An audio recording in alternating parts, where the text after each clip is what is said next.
Hai semuanya, kalian tahu nggak sih kalau di Jepang itu ada tradisi Kimodameshi atau ujian keberanian?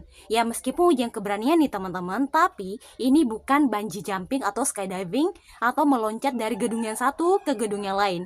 Spider-Man kali ah.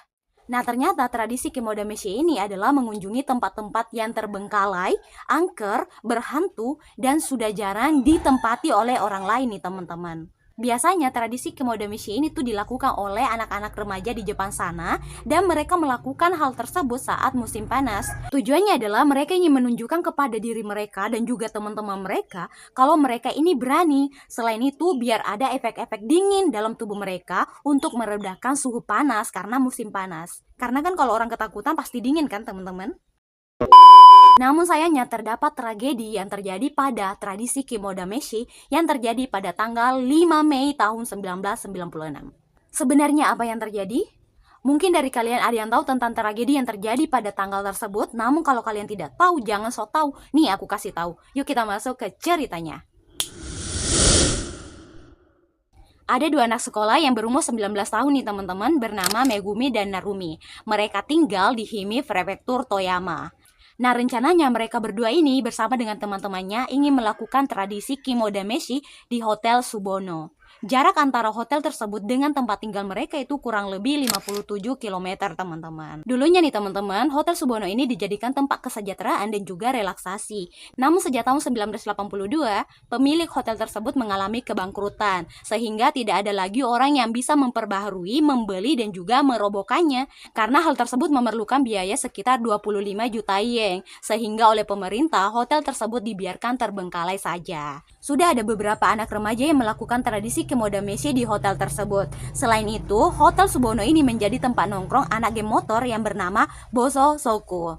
Nah, tujuannya adalah mereka ke sana untuk meluapkan emosi mereka dan merobohkan apa saja yang bisa dirobohkan di hotel tersebut. Katanya ada dua pendapat yang menyatakan mengapa Megumi dan Narumi memilih Hotel Subono. Yang pertama nih teman-teman, karena ternyata mereka sudah pernah 2 kali ke tempat tersebut. Dan yang kedua, mereka mengetahui Hotel Subono dari majalah. Akhirnya mereka janjian nih teman-teman bersama dengan teman-temannya yang lain. Jadi Megumi dan Narumi ke Hotel Subono itu tidak sendirian teman-teman, melainkan bersama dengan teman-temannya yang lain. Tapi Megumi dan Narumi ini satu mobil. Nah, apa yang terjadi? Sekarang kita masuk ke kronologi kejadiannya. Pada malam minggu tanggal 5 Mei tahun 1996, Narumi ini baru saja menyelesaikan pekerjaan paruh waktunya di sebuah supermarket nih teman-teman. Nah, sebelum dia pulang, dia itu sempat membelikan baterai dan juga senter untuk Megumi. Sekitar jam 9 malam nih teman-teman, Megumi datang menjemput Narumi dengan menggunakan mobil Subaru hitam miliknya. Akhirnya kedua anak ini tuh berangkat menuju Hotel Subono. Nah, jadi nih teman-teman, itu masih di tahun 1996, di mana alat komunikasi yang terkenal saat itu adalah pager, teman-teman.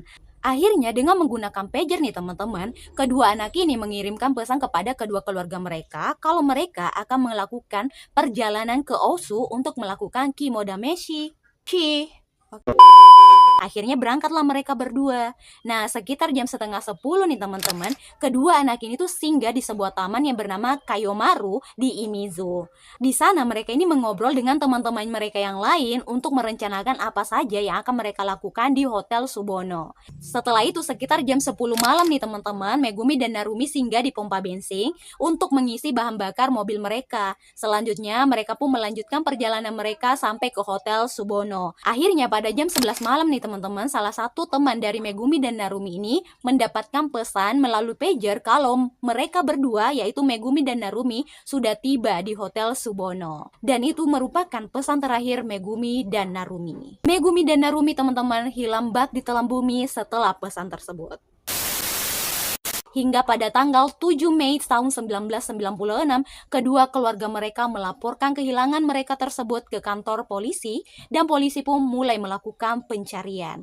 Pencarian pertama dilakukan di Hotel Subono karena hotel tersebut merupakan tujuan akhir mereka sebelum hilang. Polisi melakukan pencarian melalui rute yang mungkin dilalui oleh Megumi dan Narumi saat pergi ke Hotel Subono. Selain itu, polisi juga menggunakan helikopter untuk mencari Megumi dan Narumi di perbukitan dan juga tempat tempat-tempat terpencil. Namun sayangnya mereka tidak mendapatkan bukti sama sekali. Pencarian Megumi dan Narumi ini teman-teman dilakukan selama 2 bulan, yaitu bulan Juni dan juga Oktober.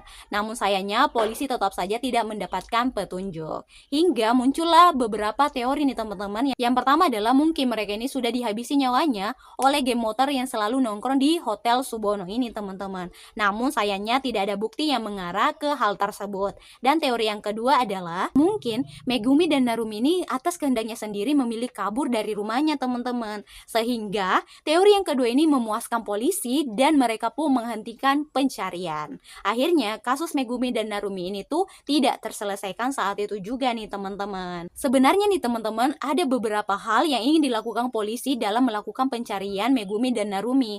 Yang mereka ketahui ternyata perjalanan atau rute ke Hotel Subono itu melalui teluk yang luas teman-teman dan juga sebuah sungai. Namun polisi urung untuk menyelidiki teluk tersebut teman-teman karena sangat luas dan tidak ada petunjuk. Tiba-tiba pada tanggal 4 Maret tahun 2020, sekitar 24 tahun lamanya, sebuah mobil Subaru Pipio hitam diderek dari dasar laut dengan dalam 8 meter teman-teman. Dan di dalam mobil tersebut terdapat tulang belulang 2 orang. Kalian pasti sudah bisa menebak nih teman-teman siapa pemilik tulang belulang itu. Ya, betul sekali. Setelah dilakukan tes DNA, ternyata pemilik tulang belulang tersebut adalah milik Megumi dan Narumi. Selain itu didapatkan juga kartu kredit milik Megumi di dalam mobil tersebut teman-teman. Namun sayangnya nih teman-teman, tidak ada yang mengetahui penyebab Megumi dan Narumi beserta juga mobilnya ini terjun ke dasar laut. Selain itu teman-teman, ternyata Narumi, Megumi dan juga mobilnya ini ditemukan di pelabuhan Fushiki di Imizu. Kalian tahu teman-teman, di mana jarak antara taman tempat mereka terakhir singgah atau mengobrol dengan teman-temannya itu sangat dekat dengan pelabuhan tersebut. Kok bisa-bisanya polisi tidak bisa melihat jejak-jejaknya ya teman-teman? Tapi yang lebih geger lagi teman-teman adalah tiba-tiba muncul sebuah informasi yang terjadi pada tahun 2014, di mana ternyata ada 3 orang saksi nih teman-teman yang menghubungi polisi kalau mereka melihat sebuah kecelakaan. Saat itu ketiga orang saksi yang tidak mau disebutkan identitasnya ini teman-teman melihat mobil Megumi dan Narumi berada di sekitar laut. Bagian depan mobilnya menghadap ke jalan raya, sedangkan belakang mobilnya menghadap ke laut. Ketika mereka bertiga ini ingin menghampiri mobil tersebut, tiba-tiba mobil itu langsung terjun ke laut. Kalian pasti merasa janggal teman-teman. Mengapa ketiga orang saksi ini baru menghubungi polisi di tahun 2014? Katanya, alasannya adalah mereka baru menghubungi polisi di tahun 2014 adalah karena mereka tidak mau dijadikan saksi atau dimintai pertanggungjawaban atas kasus tersebut. Tapi yang lebih aneh lagi adalah mengapa polisi tidak segera menyelidiki kasus tersebut, padahal mungkin mereka sudah tahu di mana lokasi tempat hilangnya Megumi dan Narumi. Wow. Mengapa mereka harus menunggu sampai tahun 2020 baru mengeksekusi tempat tersebut? Jangan-jangan ada batu di balik bakwang. Baiklah teman-teman, itulah akhir dari kasus hilangnya Megumi dan Narumi. Meskipun mereka ini sudah ditemukan, tapi kasus tersebut masih bisa disebut sebagai kasus yang tidak terselesaikan. Terima kasih sudah menonton video ini. See you on the next video. Jangan lupa untuk like dan subscribe. Bye-bye.